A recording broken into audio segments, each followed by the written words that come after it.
They found the messages 3 years after she disappeared, hundreds of them, all from her own phone. But Sarah Mitchell had been declared dead. Her phone was at the bottom of Lake Superior, and the messages kept coming. This is the story of a digital ghost that refused to stay silent, and the family that had to choose between grief and hope. Sarah Mitchell was 24 when she vanished. A graduate student at Northwestern, studying digital forensics ironically. On March 15, 2023, she went for her usual morning run. She never came home. Her phone pinged one last time near the lakefront, then nothing. The investigation moved fast at first. Chicago PD found her car abandoned at Promontory Point. Her backpack was inside, wallet, keys, everything, except her phone.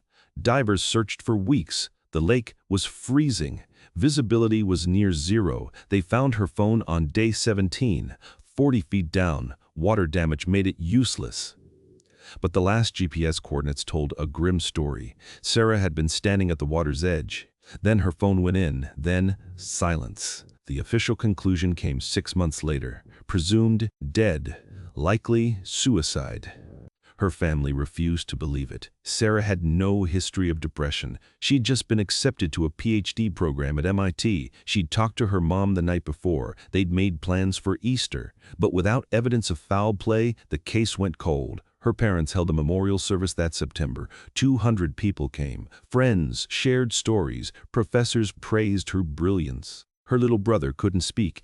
He just stood there, holding her photo. The family tried to move forward. They started a scholarship in her name. Her mom went to therapy. Her dad threw himself into work. Her brother Tyler was 17 then. He stopped talking about her, stopped looking at pictures. It hurt too much, until December 9th, 2025. Tyler's phone buzzed during dinner. A text from an unknown number. "I know what happened to Sarah Mitchell." His blood ran cold. He showed his parents. His mom started crying immediately. His dad called the police. The number was a burner, untraceable. But the messages didn't stop. Over the next week, Tyler received 47 texts. Each one contained details, things only Sarah would know. The nickname she called Tyler when they were kids. The song she hummed while studying. The exact words she'd said the last time they fought. "You'll understand when you're older, Ty." But whoever was texting had made a mistake. They'd sent a photo, just one. It was blurry, taken at night, a street corner, a green awning, a woman in the background. The metadata had been stripped, but Tyler recognized that awning. It was from Stella's Diner, a 24-hour place in Kenosha, Wisconsin. Sarah used to stop there on her way to visit their grandmother. She'd order the same thing every time: blueberry pancakes and black coffee. Tyler drove to Kenosha the next morning. He didn't tell his parents, he just went. The diner looked exactly like the photo. He showed the picture to the night manager, an older woman named Diane. She studied it for a long time. "When was this taken?" she asked. "I don't know," Tyler said. "Maybe recently?" Diane pointed to a poster in the background. "That was up last month," she said, "for the Christmas fundraiser." Tyler's heart started pounding. "Have you seen this woman?" he asked. He showed her Sarah's picture. Diane's face changed. "Yeah," she said quietly. "She comes in sometimes, late at night, always alone. Pays in cash." Tyler could barely breathe. "When did you last see her?" Diane checked her shift log. 3 nights ago." The police were skeptical at first.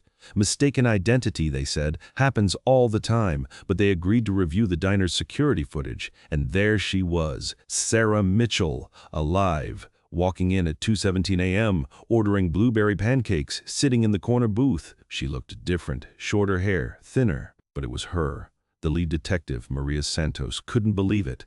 "This doesn't make sense," she said. "We found her phone in the lake. We had a whole investigation." Tyler didn't care about the how. He just wanted to find her. The police set up surveillance every night for a week, waiting. On the 8th night, she came back. Same time, same order, same booth. Detective Santos approached her carefully. "Sarah Mitchell?" The woman looked up. Her face went pale.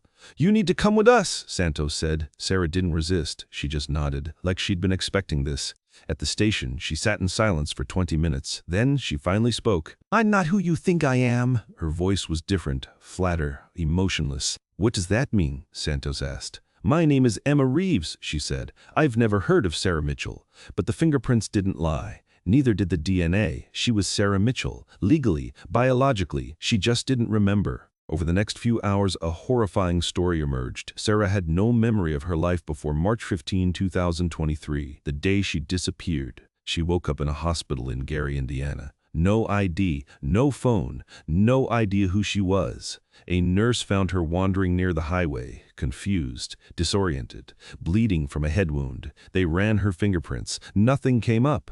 She wasn't in the system. The hospital kept her for 72 hours, then released her with a social worker's card. She'd been living as Emma Reeves ever since, working cash jobs, staying in motels, trying to piece together a life. She had flashes sometimes, brief images, a lake, a voice, running, but nothing concrete, nothing that made sense. The neurologist's report was devastating. Severe retrograde amnesia, caused by blunt force trauma. Someone had hit her hard enough to erase her entire identity. The police reopened the investigation as an attempted murder. But Sarah couldn't help. She didn't remember who hurt her. She didn't remember running that morning. She didn't remember her family. When they brought Tyler to see her, she stared at him like a stranger. "I'm sorry," she whispered. "I don't know you." Tyler broke down.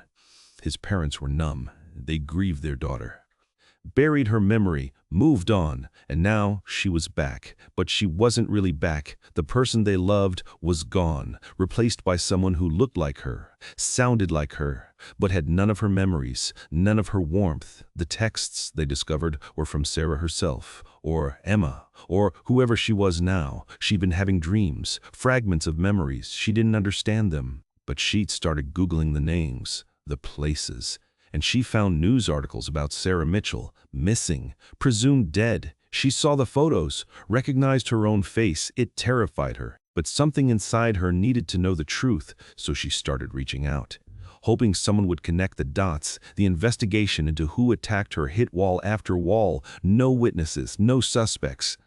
The crime scene was 3 years old. Any evidence was long gone. Sarah moved back home with her family, but it was awkward, painful. She slept in her old room, surrounded by photos of a life she couldn't remember. Her mom would cry when she thought Sarah wasn't listening. Her dad barely spoke. Tyler tried to help her remember. He'd tell stories from their childhood, show her videos, play her favorite songs. Sometimes she'd smile, say it felt familiar. But the memories never came. Months passed. Sarah started seeing a therapist, trying to build a new identity, one that honored who she was. Even if she couldn't remember, she returned to school, not Northwestern, a smaller college nearby. She studied psychology, wanted to understand what happened to her brain, maybe help others. One night, almost a year after they found her, Tyler asked the question, "Do you want to remember?" Sarah thought for a long time. "I don't know," she finally said. "Part of me does, but part of me is scared. What if I remember and it's worse than not knowing?" Tyler understood. The person who hurt her was still out there, walking free, maybe watching, maybe waiting. The case remains open.